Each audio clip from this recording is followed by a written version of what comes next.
Alaykoum salam wa rahmatullahi wa barakatuhu. Bienvenue autour de ce cercle Kalima numéro 4. Donc nous allons traiter une thématique précise autour de la sainteté islamique en Orient et en Occident, Al-Walaya en arabe. Et nous avons deux spécialistes en la matière réunis aujourd'hui pour parler de ce sujet. Je vous présente rapidement. Nous voici avec Laurence Lécuyer, docteur Laurence Lécuyer, anthropologue spécialiste de l'Inde et du Pakistan, auteur d'une thèse publiée chez Guttner 2021 sur le voile au Punjab.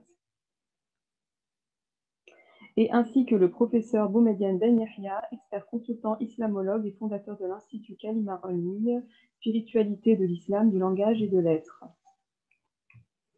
Alors, je vais adresser ma première question au professeur Ben Yahia. Qu'est-ce que la sainteté islamique? Alors, tout d'abord, merci pour l'invitation. Merci aussi, docteur Laurence Lécuyer, d'avoir répondu présente avec nous aujourd'hui sur cette thématique capitale, une thématique qui passionne des centaines de milliers, peut-être des milliards de personnes dans le monde, et une thématique de la sainteté qu'il faudrait d'emblée transposer dans la langue arabe par le mot al-walaya. La sainteté dans la tradition universelle de l'islam désigne cette station, si vous voulez, de l'héritage et de la proximité divine. Alors, elle est de manière universelle, elle est cristallisée dans la figure du prophète Mohammed alayhi salam. Il est par excellence waliullah, hein, mais alayhi salam, mais tous ceux qui sont héritiers du prophète Mohammed alayhi salam sont aussi, accèdent aussi à ce degré de l'walaya, deviennent des awliya Allah, des amis de Dieu ou des proches de Dieu, des alliés de Dieu, si vous voulez. Et la sainteté, alors vous avez beaucoup de travaux, bien sûr, à travers l'histoire, on a beaucoup d'encre qui a coulé à propos de la géographie, si vous voulez, l'histoire et la vie des saints et de leurs travaux, en Occident et en Orient, bien sûr, même au Proche-Orient. Et vous pouvez trouver aussi l'acception générale de l'walaya comme la prise en charge divine, parce que vous avez un des noms d'Allah, Al-Wali. Al-Wali, qui est le nom d'Allah, désigne celui qui est le Créateur, qui nous prend en charge tous, et de manière infinie, qui prend en charge ces véritables alliés et amis qui sont les envoyés, ces envoyés, l'anbiya ou ar-rusul, alayhim as-salatu wa-salam. Alors, il faudrait peut-être préciser, mais peut-être qu'on aura l'occasion dans un deuxième volet, parce que ça prend, il y a beaucoup de choses à dire, préciser aussi les nuances et les frontières entre la walaya, en tant que sainteté, et la prophétie, an-nubuwa, Inch'Allah, ya Rabbil Alamin.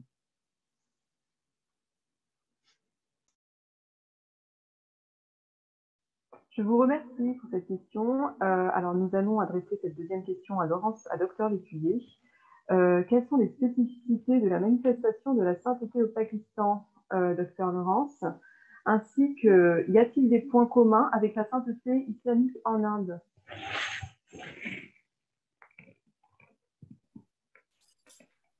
Alors, bien sûr, et dans ce sens-là, je réunirai l'Inde et le Pakistan en abolissant la frontière géopolitique, puisque spirituellement, il n'y a pas de frontière. L'Inde et le Pakistan, en gros, au niveau anthropologique, c'est le sous-continent indien, ensemble, sont une des terres d'élection de cette sainteté, de cette wilaya. Et la terre du Pakistan, la terre de l'Inde tout entière regorge de la présence de ces waliullah, qu'ils aient quitté ce monde ou qu'ils soient présents physiquement. C'est une terre qui est même, si je puis dire, saturée de leur présence, puisque dans la ville de Lahore, où j'habite en ce moment au Pakistan, presque tous les 10 mètres, vous avez un sanctuaire d'un wali. Pourquoi je dis terre d'élection? Terre d'élection parce qu'en fait, une grande partie des awliya du monde, en tout cas du Maghreb, de l'Afrique, du Moyen-Orient et de l'Asie et du sous-continent indien, étaient originaires de la région qu'on appelle le Khorasan. Et en fait, au sens large, le Khorasan, il englobe une partie du Pakistan, l'Afghanistan et l'Iran. Et une grande partie de ces awliya venus de Chist, par exemple, si on pense à Hazrat Nizamuddin Chisti, Hazrat Moinuddin Chisti en Inde du Nord, sont venus de ces régions-là.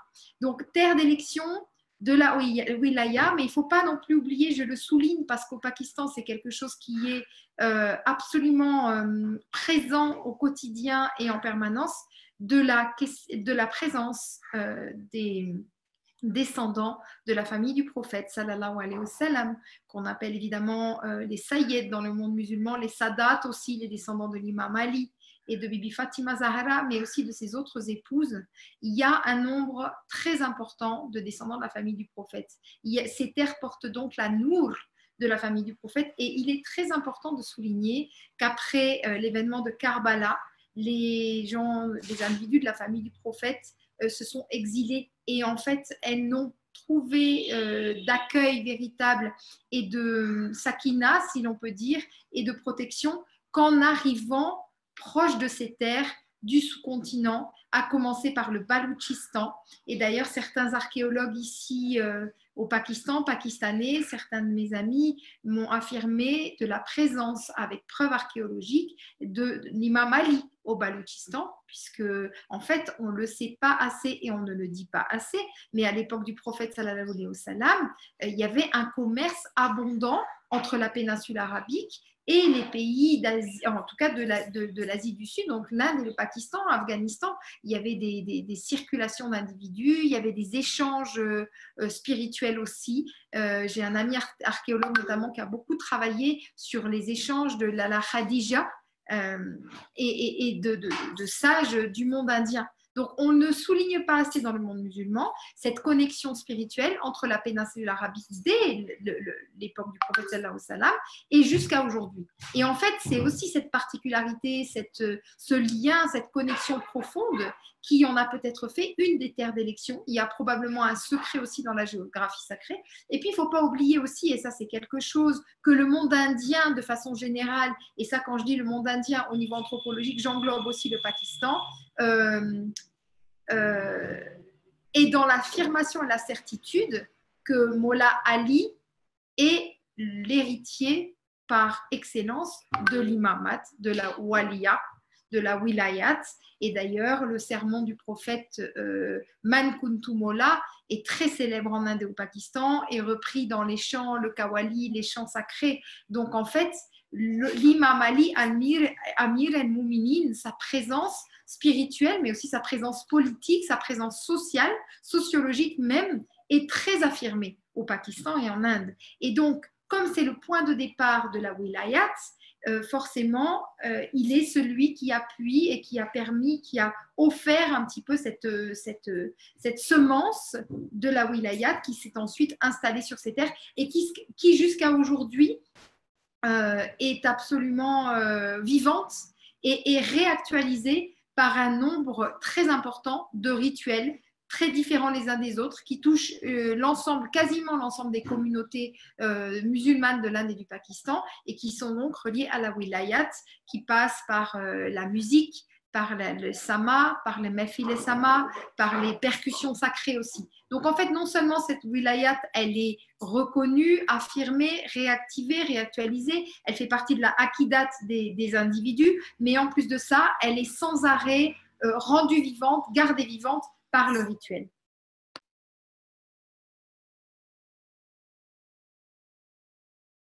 Merci infiniment pour ces développements, Dr Laurence Lécuyer. Nous allons passer à la troisième question adressée au professeur Ben Yahia. Quels sont les rapports entre la walaya et ses manifestations?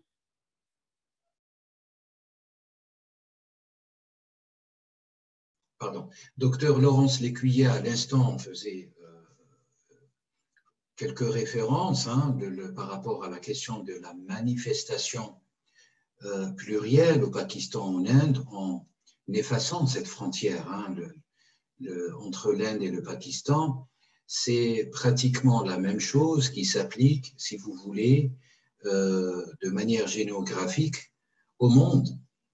La walaya n'est pas exclusive à un pays donné, à une région donnée, à l'instar, par exemple, de la péninsule arabique ou à l'Égypte, hein, parce qu'on a beaucoup aussi, si vous voulez, au Proche-Orient et en direction vers l'Occident, énormément de saints, au Maghreb notamment. Et donc, c'est une question transversale, le phénomène de la manifestation. Tout d'abord, il faudrait aller à la source. Ce phénomène de manifestation de la walaya, c'est un phénomène qui est régi par Dieu lui-même. C'est Allah qui accorde l'élection, l'héritage, la connexion au flux de Nour al-Muhammadi, cette lumière de Muhammad alayhi salatu wassalam. Et Allah fait jaillir, si vous voulez, ses serviteurs en tant qu'héritiers du prophète Muhammad alayhi salam, un peu partout dans le monde. C'est vrai qu'il y a des lieux là où on a beaucoup plus de manifestations à cause tout simplement de l'histoire et des chamboulements même historiques coloniaux, mais, et de la présence bien sûr des musulmans. Ça a été rappelé par Dr Laurence Lécuyer que les liens entre la péninsule arabique sacrée, et ça c'est très important, et je crois que l'histoire de manière universelle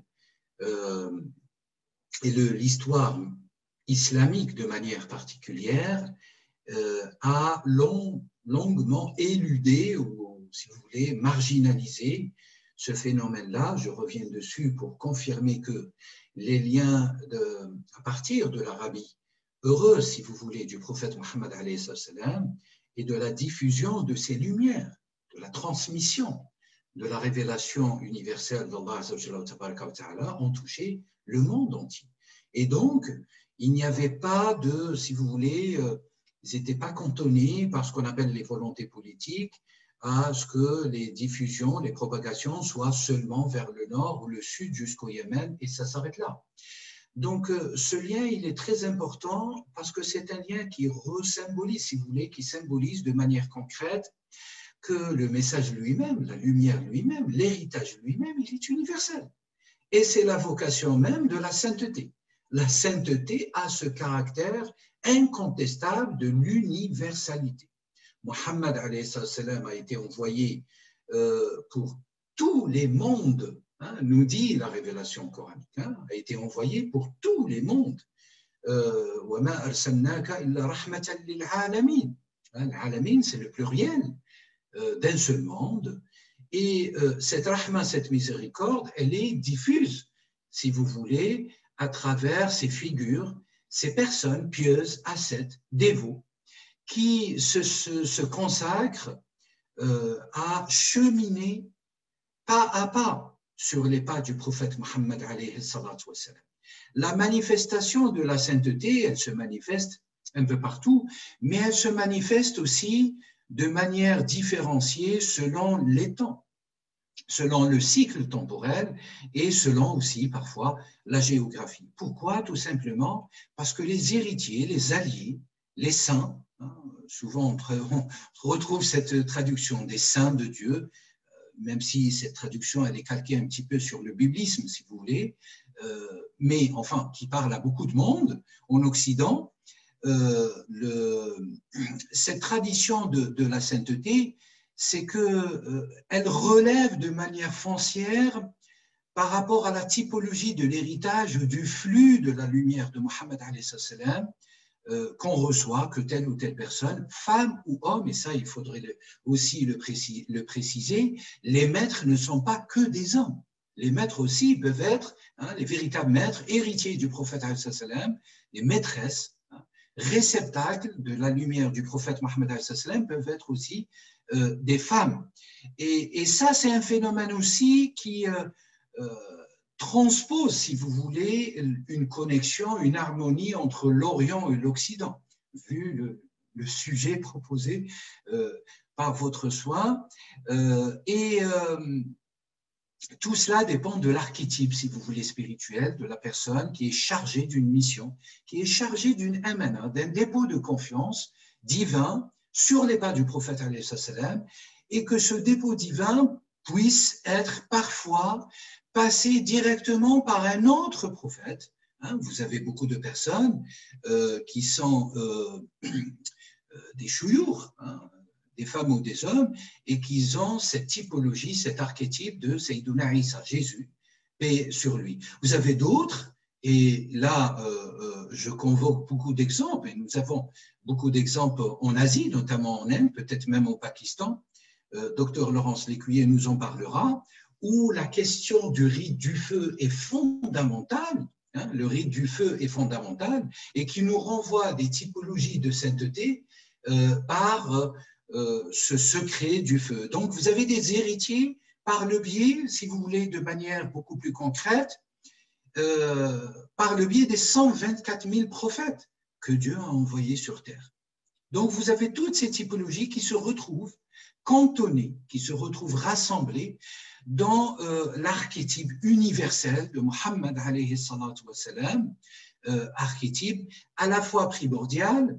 Rappelez-vous, hadith Rasulullah alayhi salam, kuntu nabiyyan wa adamu bayna al-ma' wa turab. Je fus déjà prophète alors qu'Adam était encore entre la boue et la terre, ou entre l'eau et la boue. Donc, le corps d'Adam n'était pas encore créé, alors que Muhammad alayhi salam fut déjà, de manière opérative et opérationnelle, élu prophète universel. Et donc, il rassemble en son exemple, en son être, la pluralité de tous les archétypes pluriels, différents et complexes, bien sûr, de tous les prophètes et les messagers. La manifestation va dépendre de ces archétypes. Vous pouvez trouver des saints en Orient ou en Occident qui sont issus du même archétype, qui sont véritablement les héritiers de connaissances spécifiques, connaissances secrètes, qui ont même un pouvoir, une sorte de, si vous voulez, une fonction suprême sur terre, propre à Sayyiduna Isa. Ça, c'est très important. Vous pouvez en même temps, et de manière différenciée, retrouver deux saints en Orient et en Occident, au pôle Nord et au pôle Sud, même si le pôle Sud n'est pas habité, enfin il est réservé, si vous voulez, au pouvoir étatique, mais il y a des pôles, il y a véritablement des chiites qui sont issus aussi dans le pôle Sud et le pôle Nord, on en parlera peut-être dans les prochains volets, à l'instar aussi de beaucoup d'indications du cheikh Abdul Wahid Yahya, René Guénon. Donc, vous pouvez retrouver pratiquement toutes les typologies possibles et les typologies incombent, produisent sur le plan horizontal cette propagation de la lumière du prophète Mohammed alayhi salatu wa salam, cette propagation de ces sciences divines de manière différente et parfois de manière convergente. Donc, c'est une question de pluralité, si vous voulez, en une seule expression. La sainteté est la mosaïque universelle de ce monde. Elle est mosaïque. Son caractère est mosaïque. Elle est à la fois plurielle, elle est à la fois spécifique, mais elle est mosaïque. Elle est à l'instar de ce schéma d'une toile qui couvre toute notre existence, toute la terre. Et par conséquent, Allah va élire, va charger telle ou telle personne, femme ou homme, il va l'investir par une bénédiction, une baraka. D'ailleurs, souvent, quand on parle de la sainteté, on parle de baraka. Cette baraka qui n'est rien d'autre que la fonction horizontale de ses maîtres et de ses maîtresses. Et donc, c'est quelque chose de palpable, peut-être beaucoup plus en Orient qu'en Occident, à cause d'éléments incontestablement historiques, à cause d'éléments incontestablement idéologiques, à cause aussi incontestablement d'éléments, si vous voulez, civilisationnels. Donc, vous avez beaucoup plus de manifestations de vie vivifiante en Asie, peut-être, qu'en Occident, en Europe ou au continent américain. Mais cela n'empêche pas qu'en Occident eux-mêmes, en Occident lui-même, vous allez trouver dans le sud de l'Occident, au Maghreb, une manifestation prolifique, intense aussi de la sainteté. Donc, cet élément, il faudrait, à mon humble avis, le relativiser. Et le choix, ce qu'il faudrait garder à la mémoire, c'est que le choix de ces manifestations de la sainteté et de la lumière de Mohammed alayhi salam repose, in fine et primordialement sur une élection divine. Et là, je précise un élément, par exemple, par rapport clivant, par rapport à la mystique chrétienne, c'est que dans la mystique chrétienne, vous avez les saints qui sont canonisés par les hommes. Dans la spiritualité universelle de l'islam, le seul, si vous voulez, auteur de l'élection, c'est Allah Azza wa Jalla wa Tabaraka wa Ta'ala.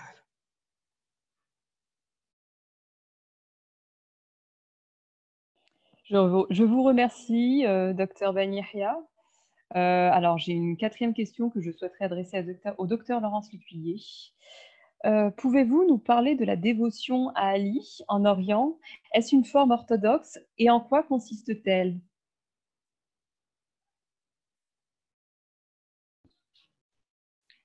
Alors, je vais vraiment parler en tant qu'anthropologue et vous m'avez tendu la perche, professeur Boumedienne, puisque vous avez parlé aussi de ce lien vivant.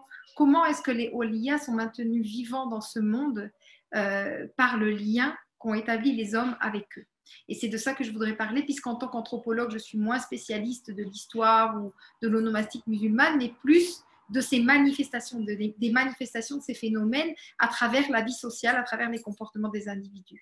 Lala Abada, je n'ai pas très bien compris la question forme orthodoxe, parce que j'aimerais me garder d'enfermer ces phénomènes dans des catégories. Parce que dès lors qu'on met une étiquette sur un phénomène, on part déjà avec une idée précise de ce dont on va parler et je pense que c'est ne pas rendre justice à la réalité spirituelle de l'imam Ali qui n'est pas palpable par toute l'intelligence humaine, même si on y met du sien. Et puis aussi que c'est, en étant au Pakistan, on a affaire à une réalité beaucoup plus complexe, beaucoup plus composite, où les frontières deviennent floues. Bien sûr, il y a les communautés Ahlet et Shia qui sont plus attachées à l'imam Ali, il y a les communautés Ahlet et Sunna, mais il y a aussi toutes les déclinaisons possibles de l'islam au Pakistan. Il y a toutes ces couleurs, il y a toutes les couleurs de l'islam. Et du coup, j'ai pu rencontrer sur mon terrain lors de mon séjour ici des amoureux de Ali parmi les Ahlet et Sunna ou Jama. Évidemment, chez les Ahlet et Shia, elle est manifeste. Mais donc, c'est beaucoup moins conceptuellement appréhensible que ce qu'on ne peut s'imaginer. Alors, évidemment, quand on est dans le monde académique, on est obligé de définir, de catégoriser pour qu'on sache exactement de quoi on va parler. Mais aujourd'hui, j'aimerais pouvoir répondre à cette magnifique question que vous avez posée, mais en-delà et au-delà des catégorisations, de la division Ahlet et Sunna, Ahlet et Shia, mais tout simplement de ce, comme m'a dit un fakir la semaine dernière, de ce raser Allah qu'est Mola Ali, qu'est l'imam Ali. Et ce fakir me disait, l'imam Ali, c'est le secret, le trésor caché d'Allah. Et seuls ceux qui ont reçu le don dans leur cœur de Ishq et Ali, de l'amour spirituel du Ishq, peuvent avoir quelques effluves et émanations infimes de ce secret. Et dès lors qu'on parle d'un secret, on parle de ilm el-batin, on parle aussi de ma'arifa. Et donc, d'un point de vue de la science musulmane, c'est beaucoup plus difficile à appréhender. Donc, je ne m'aventurerai pas sur ce chemin en termes d'islamologie, parce que je ne suis pas véritablement compétente en islamologie, mais plutôt dans les manifestations anthropologiques de cet amour pour l'imam Ali. Alors, il faut savoir que la terre du Pakistan porte cet amour des Ahl el-Bayt parce qu'elle a accueilli les Ahl el-Bayt dans son sein après l'événement de Karbala. Et notamment, il y a un lieu majeur, il y a deux lieux majeurs. Il y a le sanctuaire de l'Al Shabazz Qalandar dans le Sindh, qui est très associé au Ahl el-Bayt et à l'imam Hussein.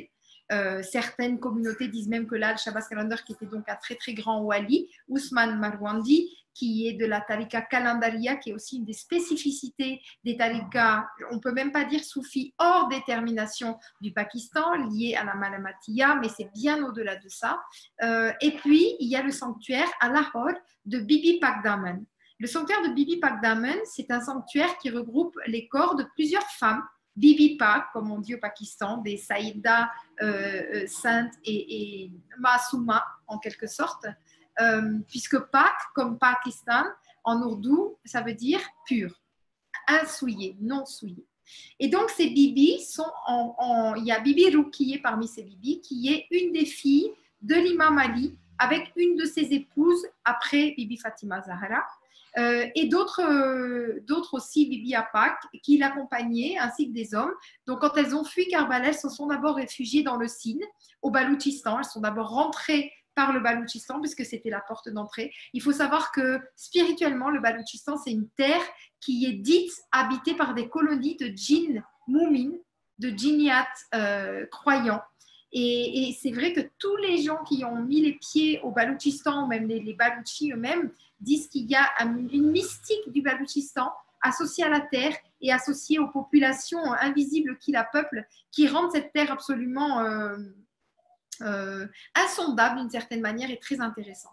Donc du coup, ces Bibi Pak, elles ont pénétré au Pakistan par le Baloutchistan, elles ont pris asile en fait, hein. C'était des demandeurs d'asile politique, en quelque sorte idéologique, spirituel, dans le Sine, et dans le Sine, elles ont recommencé à être persécutées, donc elles sont venues dans le Pendjab, donc Sine, Pendjab, ça met à peu près une douzaine d'heures de voyage en voiture aujourd'hui par l'autoroute, et elles se sont réfugiées à Lahore. À Lahore, elles ont trouvé la protection d'un Raj hindou, parce qu'il faut savoir que les hindous ont connaissance de l'imam Ali, ont connaissance des Ahl Bayt. Il y a même des scientifiques, enfin des sciences, des personnes qui sont spécialisées dans les sciences de religion comparée, qui disent que chez les hindous, l'imam Ali, c'est Krishna.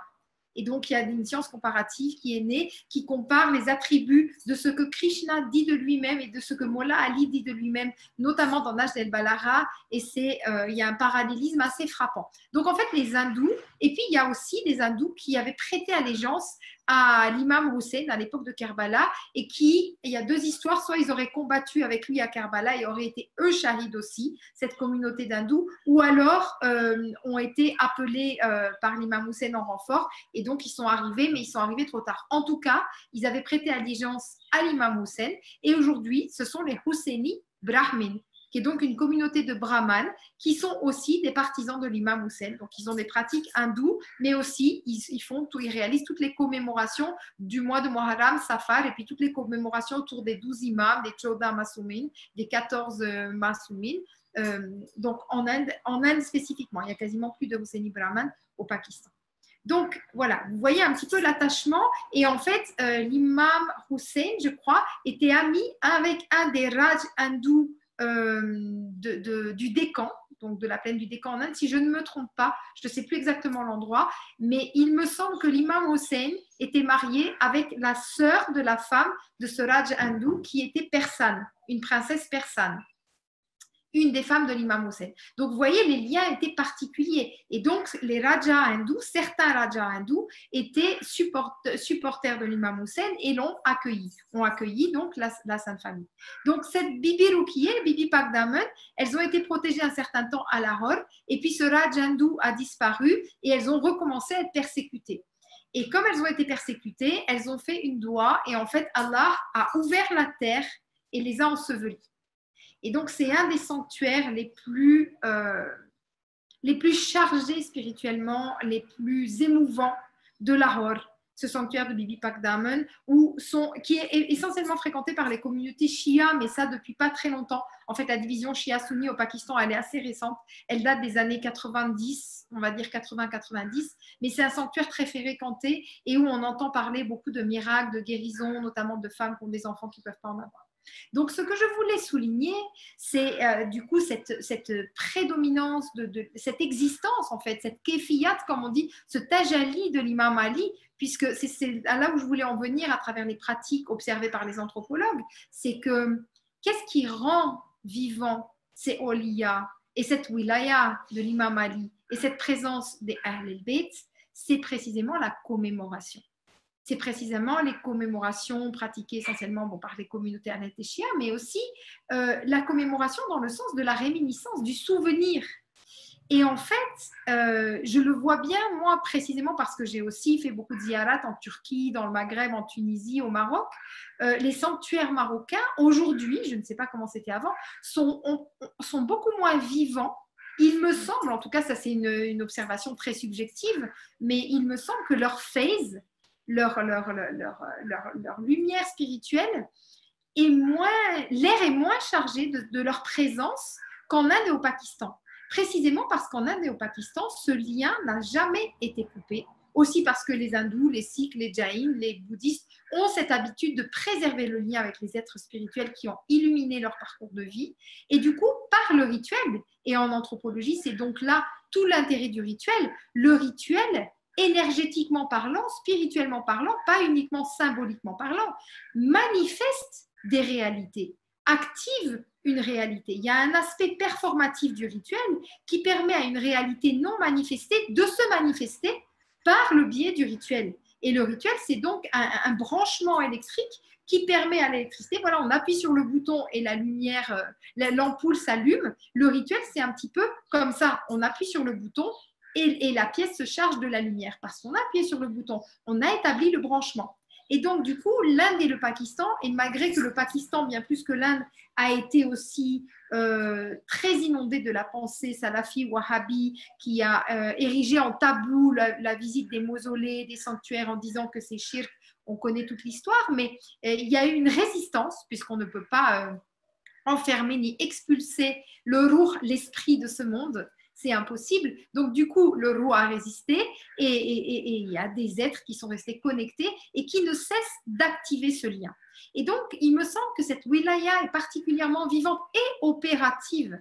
Et ça, c'est une notion qui est très importante. Opérative en Inde et au Pakistan parce que les gens, de tout temps, n'ont cessé de se souvenir, ne cessent d'aller dans les sanctuaires, d'amener des fleurs en respect, en commémoration, par amour aussi, ne cessent d'agrémenter ces lieux de leur amour, d'accrocher des petits bracelets, de préparer aussi du niyaz, de la nourriture consacrée. Donc en fait, ces actions sur le monde matériel branchent les activités du monde matériel avec les activités ou les réalités de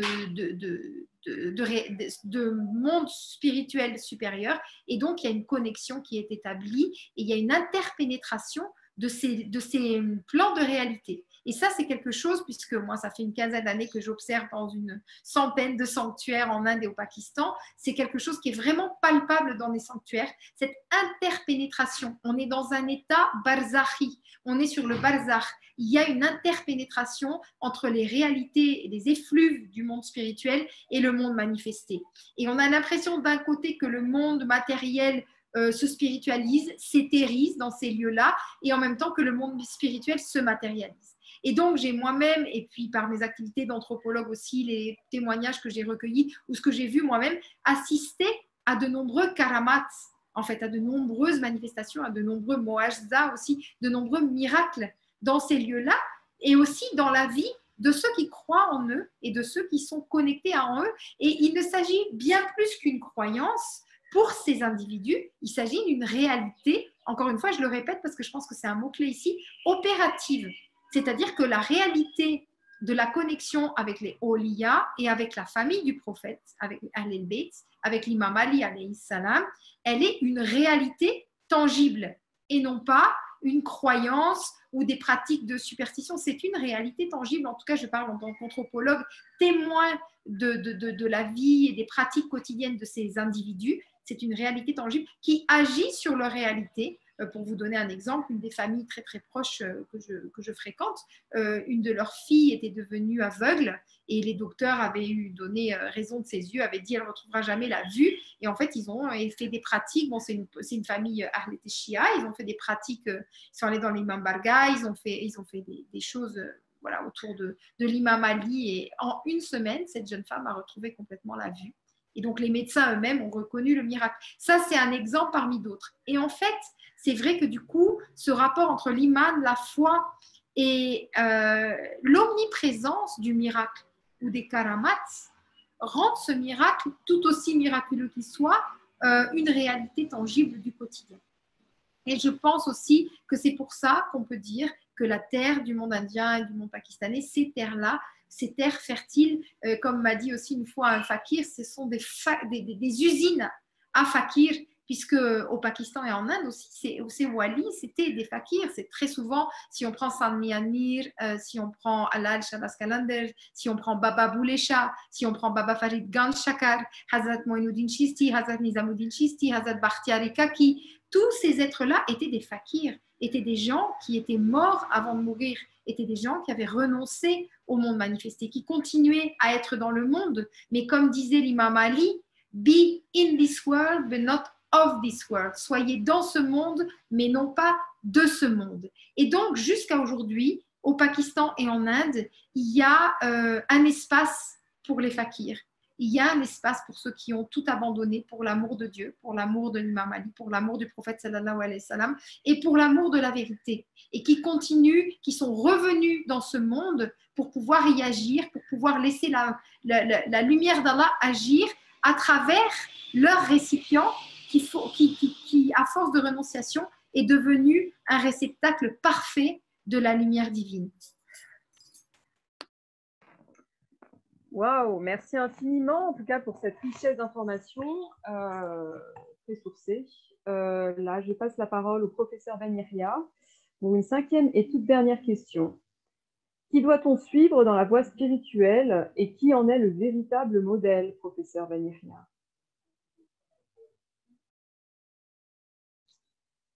Merci pour la question. C'est une question à laquelle on a peut-être, moi et docteur Laurence, commencé à la décliner depuis le début de cette émission. Le modèle par excellence, bien sûr, c'est Mohammed alayhi salatu wassalam. Maintenant, ça nous renvoie à la question que vous aviez posée tout à l'heure et à laquelle docteur Laurence a bien fait de préciser les choses, de l'opérativité vivante de la sainteté de Dieu sur terre. Et in fine, c'est ça ce qui compte. Est-ce qu'on a des êtres bénis qui sont là et qui sont au service du monde, ou est-ce qu'on n'a pas d'êtres bénis et par conséquent, on n'aura que des êtres corrupteurs sur terre. Vous avez cette dualité en réalité, et c'est tout le sens du secret de la sainteté et de la véridicité de la sainteté. Ali, radiyallahu anhu wa arda, alors au-delà qu'il est le genre du prophète Muhammad alayhi salam, sa réalité sur le plan des manifestations charismatiques, des manifestations des prodiges, des manifestations de la lumière de la famille du prophète Muhammad alayhi salam est incontestable. Sur le plan, alors pas seulement en Orient, parfois même on retrouve ces réfractions ailleurs, mais en Orient de manière peut-être, si vous permettez le qualificatif, explosive, véritablement par les saveurs, les couleurs, enfin les rites, la question des rites qui est fondamentale. Alors, pour considérer, en regardant tout cela de manière, si vous voulez, générale et universelle, c'est un archétype par excellence. Ali, radiyallahu anhu wa arda. C'est un archétype. Toute la question, ce que je me permets de rajouter peut-être, d'annexer, est-ce qu'il est le seul archétype? Parce que cette question se pose aussi, est-ce qu'il est le seul archétype, le seul réceptacle de la sainteté universelle de Muhammad alayhi salam? Et à cette question, de manière la plus simple, non. Il est l'archétype par excellence parce qu'il a des attributs quand même que d'autres grands maîtres n'ont pas. Il est quand même le mari de Fatima, alayhi salam, mais il n'est pas le seul archétype. À mon humble avis, vous allez voir par exemple dans les recueils géographiques, et c'est vrai que quand on regarde les recueils hagiographiques, on regarde l'histoire, etc., on s'éloigne de la manifestation concrète de la concrétude que Dr Laurence à l'instant décrivait. Donc on va s'éloigner, on va passer bien sûr par ces grands recueils qui nous retracent un petit peu l'histoire des saints, de leur production, de ce qu'ils ont apporté à l'humanité. Alors tout dépend dans quelle dimension nous allons nous placer et surtout dans quelle voie spirituelle ou école spirituelle. Vous savez que la sainteté, à travers l'histoire universelle de l'islam, a produit des écoles, ce qu'on appelle des toroq, des voies spirituelles avec un grand V. Et vous allez retrouver ce caractère un petit peu, si vous voulez, caractère un petit peu chauvin dans les voies spirituelles où chaque voie va dire, va mettre en lumière, va mettre sur piédestal le fondateur éponyme ou son maître, si vous voulez, comme étant le pôle, le degré, le pôle, le représentant du degré le plus haut de la hiérarchie spirituelle. Et qu'on le veuille ou pas, vous avez plusieurs pôles, plusieurs typologies de pôles, et dans l'archétype de la classe que Ali, et là nous avons beaucoup aussi d'informations qui sont rapportées notamment par Cheikh al-Akbar Muhyiddin ibn Arabi sur Ali et les secrets de Sayyiduna Ali, de Fatima aussi, alayhi salam, qui font que Ali est véritablement un pôle, mais d'une catégorie, une catégorie spirituelle. Qu'est-ce que ça signifie? Ça signifie tout simplement qu'il fait partie des élus par excellence, qui sont les réceptacles les plus probes et les plus capables de Muhammad. Vous avez cette hiérarchie des saints, et on a plus de 56 classes dans l'œuvre d'Ibn Arabi sur les saints, les typologies des saints. Mais vous avez d'autres pôles, vous avez des pôles qui sont, je donnais l'exemple tout à l'heure du feu, vous avez du pôle de l'eau, du pôle du vent, vous avez du pôle cosmique, vous avez des pôles, des pôles des connaissances secrètes, vous avez des pôles de la catégorie des solitaires, enfin, vous avez tellement de catégories, bien sûr, bien déterminées, parachevées, bien sûr, par l'apport de Al-Futuhat al-Makkiya chez Ibn Arabi. Bien sûr, je précise ici, ce sont des rapports, ce que Ibn Arabi a apporté, je dirais, à la connaissance universelle de la spiritualité de l'islam. Et par conséquent, c'est tout dépend là où on se place, on va voir en réalité la réalité plurielle de Dieu. Et c'est pour ça que vous allez trouver à travers le monde, tout dépend la tariqa, la sensibilité, la géographie aussi parfois, l'histoire aussi parfois, une polarisation autour d'une figure exceptionnelle, parfaite, et à l'instar de Sayyiduna Ali, à l'instar de Abdul Qadir al-Jilani, à l'instar de Sayyiduna Isa aussi, vous avez beaucoup, à l'instar de Lalla Maryam, Maryam al-Muqaddasa, qui est aussi, et qui a certainement un rapport, nous en dira Lalla Laurence peut-être dans une autre émission, sur ce sanctuaire de Marie au Nazi, et peut-être qui va bouleverser aussi toute l'historiographie concernant Marie. Donc tout dépend là où on est et comment on va se rattacher.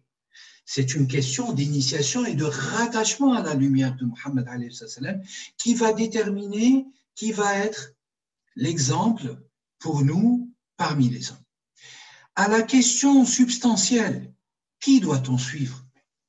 Si on suit les maîtres spirituels, y compris Ali et les autres, alayhim salam, on suit le prophète Muhammad alayhi salam. Et là, je convoque très rapidement un hadith du prophète alayhi salam qui nous dit Ashabi kan-nujum biman ihtadaytum ihtadaytum. Mes compagnons, parmi lesquels il y a Ali, Omar, Abu Bakr, Uthman et le reste, radiyallahu anhum wa ardahum, sont des astres, sont à l'exemple d'astres par lequel, vers lequel ou avec lequel vous vous rattachez vous allez être guidé. C'est un hadith du prophète alayhi salatu salam. Vous avez par exemple la voie spirituelle d'Abu Bakr. Vous avez la voie spirituelle aussi, à l'instar de la voie, enfin à côté de la voie spirituelle par le biais de Ali, vous avez aussi en Syrie, et là nous avons des éléments aussi probants, si vous voulez, vous avez en Syrie Tariqa, une voie, une école spirituelle qui est basée sur le modèle d'Abu Bakr, en soulevant cette question du degré suprême, notamment chez Abu Hamid al-Ghazali, qui considère que Siddiqiyya, cette haute station, ce haut degré de la sainteté, le plus haut degré de la sainteté, c'est Siddiqiyya, c'est la station ou la demeure de la véridicité, si on peut la traduire ainsi. Et voilà. Après, vous avez, si vous voulez, à chaque moment sa sagesse. À chaque moment sa sagesse. Mais c'est vrai que vous avez des polarisations parmi les héritiers du prophète Mohammed et des prophètes et des messagers qui sont transversales, qui sont transcycliques, à l'instar de Sayyiduna Ali, radiyallahu anhu wa arda, à l'instar de Sayyiduna Abu Bakr, et à l'instar, par exemple, de grands maîtres spirituels, à l'instar de Abu Mahdi al-Rawd, enterré à Tlemcen, à l'instar de Abdul Qadir al-Jilani, enterré à Bagdad, à l'instar des plus grands des maîtres, Sheikh al-Akbar, Ibn al-Arabi, enterré à Damas. Donc, la pluralité est le caractère principiel, si vous voulez, de toute la tradition de la sainteté.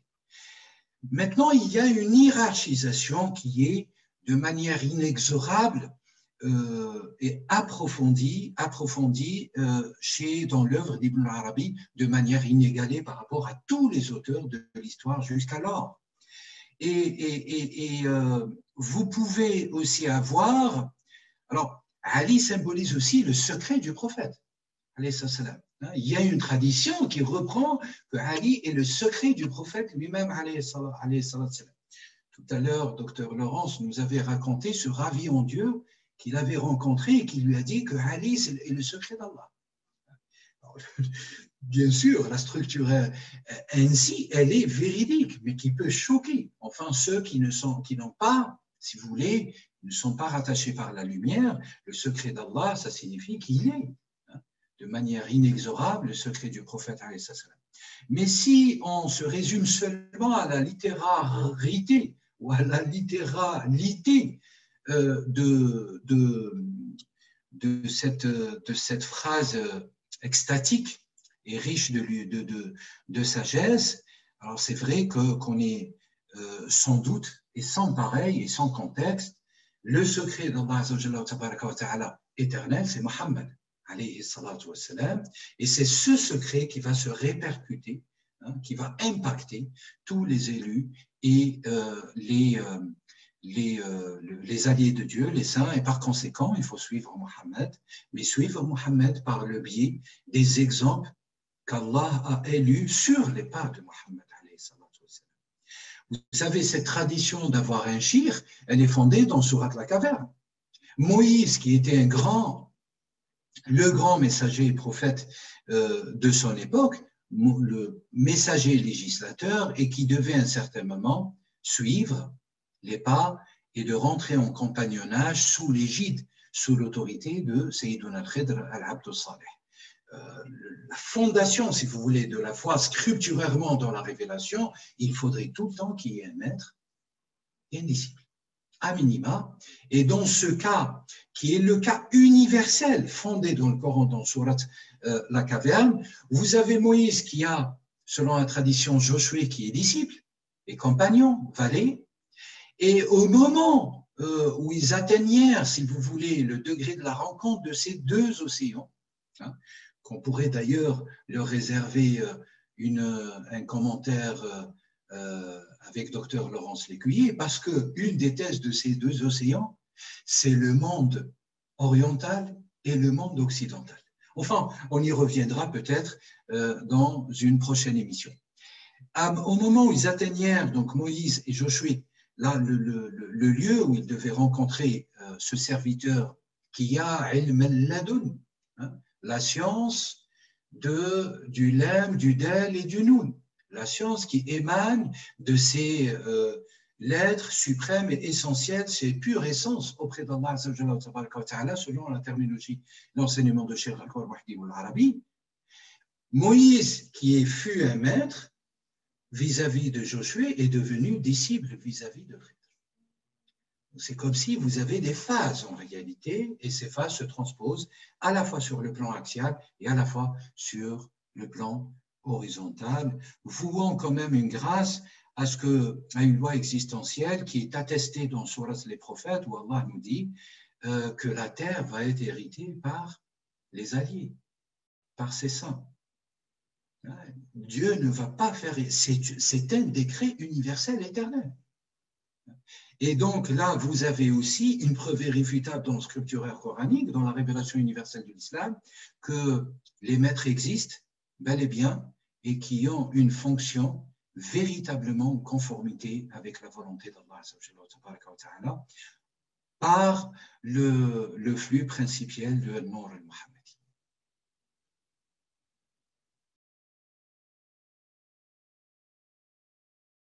Merci infiniment pour votre réponse. Alors, en conclusion, j'ajouterais que l'islam est apparu au 7e siècle en Arabie, sous l'impulsion mahométane, celle du prophète de l'islam Mohammed alayhi salatu wassalam. Un siècle après sa mort, un empire islamique s'est étendu dans l'océan Atlantique à l'ouest, depuis l'océan Atlantique à l'ouest jusqu'à l'Asie centrale à l'est. L'islam naît dans un contexte de violence endémique. De nombreuses batailles caractérisent cette période. Dès le premier calife, Abu Bakr, une guerre est menée par les Arabes qui défendaient leurs croyances ancestrales. Cette période d'expansion territoriale et de construction politique du califat voit se mettre en place la religion islamique, ses dogmes, ses normes et ses rites. En 2015, le nombre de musulmans, dont le nombre est estimé à 1,8 milliard, soit 24% de la population mondiale, la diffusion de l'islam hors du monde arabe s'explique par la préférence communautairement culturelle, l'immigration et le prosélytisme. L'islam est aujourd'hui la religion ayant la plus forte croissance démographique. Par ailleurs, la notion de sainteté en islam peut être considérée selon une triple perspective, le sunnisme, le chiisme et le soufisme. Pour la pensée sunnite, largement majoritaire, seule est habituellement admise l'intercession shafa'a du prophète pour son peuple. Cela n'infirme pas que le respect dû aux grands hommes de l'islam, entendons ceux dont la piété, la fidélité à la loi religieuse et la crainte révérentielle de Dieu sont exemplaires. Ils sont les modèles et les guides. Ce sont les pieux anciens auxquels se joignent au cours des âges quelques figures de docteurs, de réformateurs ou de chefs religieux. Ils agissent constamment en présence de Dieu, définition habituelle de la vertu d'Ihsan, dont dans une totale pureté et sincérité du cœur, ikhlas. Les autres vertus célébrées en eux sont l'abandon à Dieu, l'humilité, le support patient des épreuves. De son côté, l'islam chiite vénère la sainteté des imams, chefs et guides de la communauté, doués par investissement divin non seulement d'infaillibilité, d'impeccabilité, l'isma. Tout imam légitime, du fait même qu'il devient imam, reçoit ce don d'impeccabilité et par là le pouvoir d'accomplir des actes miraculeux. Selon les traditions soufis mystiques, font appel directement à une notion de sainteté définie comme un état spirituel d'union à Dieu, qui va jusqu'à l'identification ittihad et auquel le mystique se prépare par ascèse et renoncement. En conclusion, nous devons comprendre la raison pour laquelle la recherche et l'amour de Dieu jalonnent la voie. Je remercie la présence honorée des docteurs Lécuyer, professeur Ben Yahya, pour la richesse de leur intervention de très haut niveau sur la question, je le rappelle, de la sainteté al-Walaya en Orient et en Occident, sur le cercle de Kalima numéro 4.